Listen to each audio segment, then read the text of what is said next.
नमस्कार, मैं हूं आचा सिंह और आप सभी का स्वागत है हमारे चैनल पर। आदित्य ठाकरे ने एक बार फिर हिंदुओं का अपमान किया है। शिवसेना लगातार हिंदुओं का अपमान करती आ रही है और अब उसकी आदत सी हो गई है। आपने देखा जिस तरीके से बड़े बड़े दावे संजय राउत और उद्धव ठाकरे करते हैं, हिंदुत्ववादी विचारधारा की पार्टी होने का दावा करते हैं, लेकिन जिस तरीके से उनकी बयानबाजी है और जिस तरीके से वो हिंदुओं का अपमान करते हैं वो साफ दिखता है। सोशल मीडिया पर एक तस्वीर वायरल हो रही है जिसमें आदित्य ठाकरे एक ऐसा झंडा लेकर खड़े हुए हैं जो भगवा रंग का है और उसमें आदित्य ठाकरे की तस्वीर छपी हुई है। ऊपर शिवसेना और नीचे युवा सेना लिखा हुआ है और साथ में इनका निशान भी बना हुआ है। अब इसको लेकर जनता आक्रोशित है। देश की जनता तो आक्रोशित है, लेकिन इसके साथ मुंबईकर और शिवसैनिक भी आदित्य ठाकरे और उद्धव ठाकरे पर सवाल खड़े कर रहे हैं। उनका ये कहना है कि आदित्य ठाकरे या उद्धव ठाकरे या ठाकरे परिवार की ये कोई प्राइवेट प्रॉपर्टी नहीं है, ये सनातन धर्म का प्रतीक है और उस पर आदित्य ठाकरे की जो तस्वीर छपी है इसका हम विरोध करते हैं। साथ उनका ये भी कहना है कि हम इसके खिलाफ आंदोलन करेंगे अगर वो माफी नहीं मांगते हैं। सोशल मीडिया पर एक ट्रेंड भी चलाया जा रहा है कि आदित्य ठाकरे माफी मांगो, क्योंकि उन्होंने सनातन धर्म का अपमान किया है, हिंदुओं का अपमान किया। इससे पहले आपने देखा कि किस तरीके से शिवसेना हिंदुओं का अपमान करती आई है। जब से उसने अपनी विचारधारा छोड़कर सोनिया गांधी और शरद पवार के साथ हाथ मिलाया है, तब से वो हिंदुओं के बारे में तरह तरह की चीजें लिखते आए। अभी कुछ दिन पहले ही आपने देखा किस तरीके से गोबर और गाय को लेकर इस तरीके के बयान उद्धव ठाकरे ने दिया था। बीजेपी को लेकर उन्होंने साफ साफ हिंदुओं का अपमान किया था। गाय जो पूजनीय होती है और गोबर और गौमूत्र की अगर हम बात करें तो वो भी हिंदू धर्म में पवित्र माना जाता है, लेकिन किस तरीके से आदित्य ठाकरे और उद्धव ठाकरे हर बार हिंदुओं का अपमान करते हैं। इससे पहले उद्धव ठाकरे ने गोमूत्र और गाय को लेकर इस तरीके से बयान दिया था। बीजेपी पर निशाना साधते हुए, राज्यपाल पर निशाना साधते हुए उन्होंने इस तरीके से बातें कही थी जिसका जनता ने विरोध भी किया था।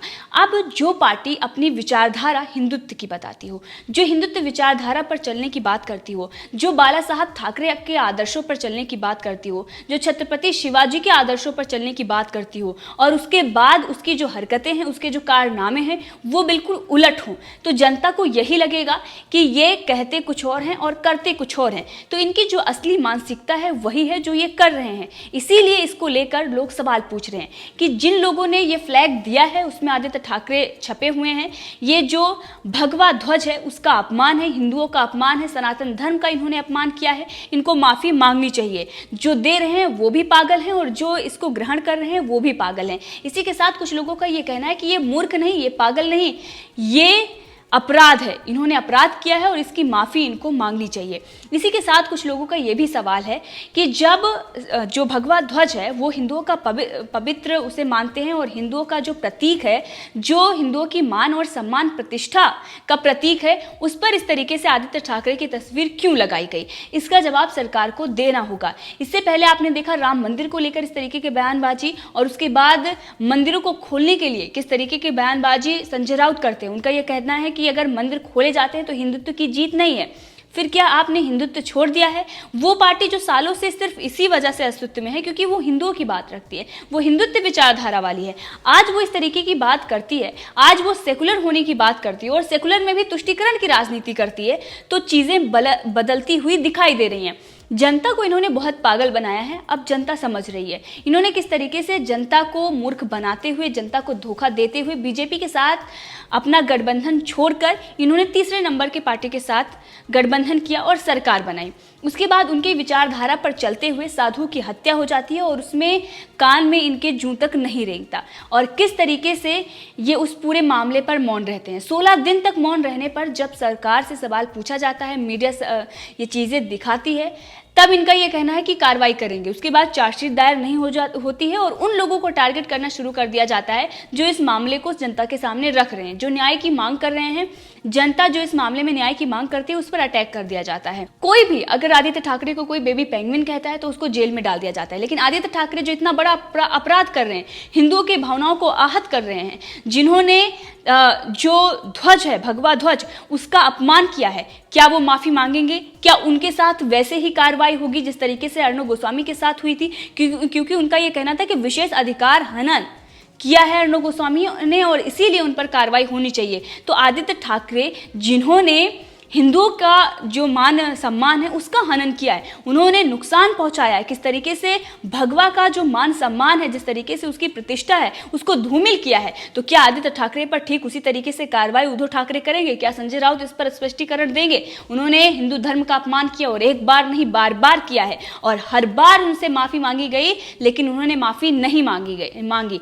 किस तरीके से जनता का जो आक्रोश है वो बढ़ता जा रहा है। एक तरफ साधु संत इस बात से नाराज हैं क्योंकि साधु संतों की हत्या कर दी जाती है और पालघर में इतनी बड़ी हत्या होती है, लेकिन सरकार मौन है। दूसरी तरफ हिंदू जो साधु संत हैं जिस तरीके से सड़कों पर बैठते हैं और वो ये मांग करते हैं कि मंदिरों को खोला जाए, लेकिन उसके बाद भी सरकार उस मामले को नहीं देखती है। बाद में जब आक्रोश बढ़ जाता है, जनता सड़कों पर आ जाती है और बाकी जो सवाल हैं वो पूछने लगती है कि जब आपने मंदिरालय, जब आपने सिनेमा घर खोल दिए हैं तो फिर मंदिर खोलने में आपको क्या आपत्ति हो रही है? उसके बाद सरकार खोलती है और संजय राउत ये कहते हैं कि ये हिंदुत्व की जीत नहीं है, मतलब ये साधु संतों की जीत नहीं है, ये उन लोगों की जीत नहीं है जिन्होंने मंदिर खुलाने के लिए सड़कों पर बैठे हुए थे। ये तो सरकार सिर्फ अपनी चीज़ों को देखते हुए और सरकार नरम रुख अख्तियार करते हुए वो ये फैसला ले रही है, संजय राउत का ये कहना होता है। दूसरी तरफ संजय राउत की पुरानी चीज़ें अगर देखी जाए, जब वो बीजेपी के साथ थे, जब वो बाला साहब ठाकरे के आदर्शों पर चल रहे थे, तो उनका ये कहना था कि जो मुस्लिम हैं उनको वोटिंग राइट नहीं होनी चाहिए। इस तरीके की बातचीत वो पहले करते थे और आज उनकी जो विचारधारा है बिल्कुल बदल गई है। अपने आप को सेकुलर कहते हैं, सोनिया गांधी और शरद पवार के कदमों में जाकर गिर जाते हैं। और आपने देखा बाला साहब ठाकरे की पुण्यतिथि पर कांग्रेस ने ना तो उस तरीके से पूजा अर्चना की, ना ही उनके तरफ से कोई वक्तव्य या इसको लेकर कोई भी बयान आया, ना उन्होंने श्रद्धांजलि दी, बल्कि राजीव गांधी की पुण्यतिथि पर किस तरीके से शिवसेना मातोश्री में उत्सव मनाया जा रहा था, इसको लेकर नीतीश राणे ने भी सवाल खड़े किए थे। बाकी जो बीजेपी के नेता हैं वो भी सवाल खड़े कर रहे हैं कि आज जो शिवसेना है वो सोनिया सेना बन चुकी है। कंगना रनावत ने जो बाबर सेना कहा था, ठीक वही आज सटीक बैठता है, क्योंकि आदित्य ठाकरे जिनको किसी चीज़ की जानकारी नहीं है वो किस तरीके से फ्लैग को लेते हैं और जो दे रहे हैं उनको भी किसी चीज़ की जानकारी नहीं है। अगर उनको जानकारी है तो ये अपराध कर रहे हैं और हिंदुओं को जानबूझकर वो आहत कर रहे हैं और इन मामले में इन पर कार्रवाई होनी चाहिए।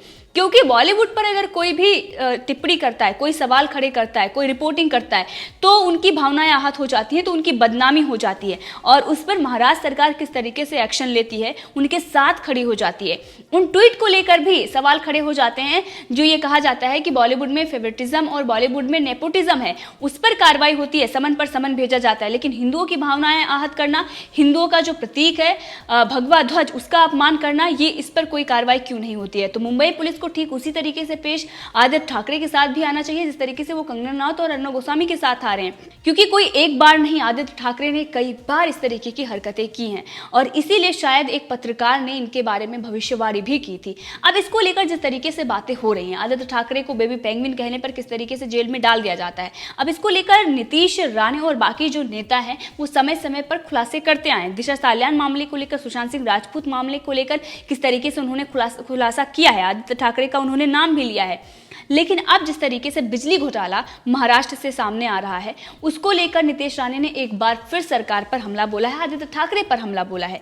उनका यह कहना है कि जिस तरीके की बिजली के बिल आ रहे हैं, जनता तो बिजली का बिल भर नहीं पाएगी और जब बिजली नहीं रहेगी उस दशा में आदित्य ठाकरे को निशाना साधते उन्होंने कहा है कि पेंगुइन गैंग की पार्टी शुरू हो गई।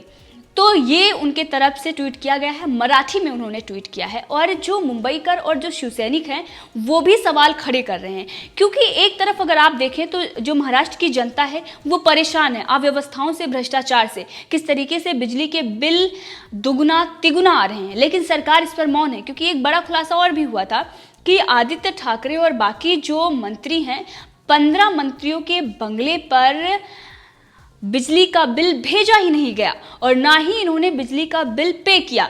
तो इसीलिए बिजली कंपनियां इन पर ढिलाई कर रही हैं और जो बिजली का बिल है वो बढ़ाकर जनता से वसूल कर रही हैं। लॉकडाउन के बीच में जिस तरीके से लोगों को बिजली के बिल भेजे गए हैं उसको लेकर कई सवाल खड़े हुए। राज ठाकरे ने राज्यपाल से भी मुलाकात की है और इसके साथ ही मुख्यमंत्री उद्धव ठाकरे से कई बार शिकायत की गई, लेकिन इस मामले में वो कोई भी कार्रवाई नहीं कर रहे हैं क्योंकि इसमें सरकार की मिलीभगत है और इसीलिए वो कंपनियों पर कोई भी कार्रवाई करने से बच रहे हैं।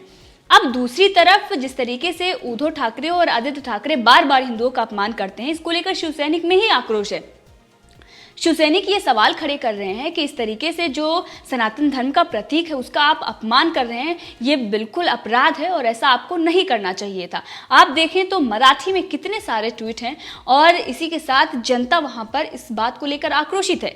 मांग किया जा रहा है कि आदित्य ठाकरे इस बात को लेकर माफ़ी मांगे। अगर वो माफ़ी नहीं मांगते हैं तो हम इसके विरोध में आंदोलन करेंगे। हम इस बात का विरोध करते हैं क्योंकि आदित्य ठाकरे को किसी चीज़ की नॉलेज नहीं है और इसीलिए वो इस तरीके से अपमान कर रहे हैं।